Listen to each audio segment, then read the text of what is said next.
Hi అండి, అందరూ ఎలా ఉన్నారు? ఇవి మేము ఇంట్లోనే డిజైన్ చేస్తాము డ్రెస్సులు.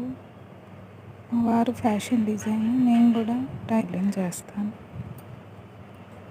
ఇవి ఇంట్లోనే మేము మా ఇంట్లోనే మిషన్లు పెట్టి డిజైన్ చేపిస్తాము. డిజైన్ చేస్తారు మా వారే.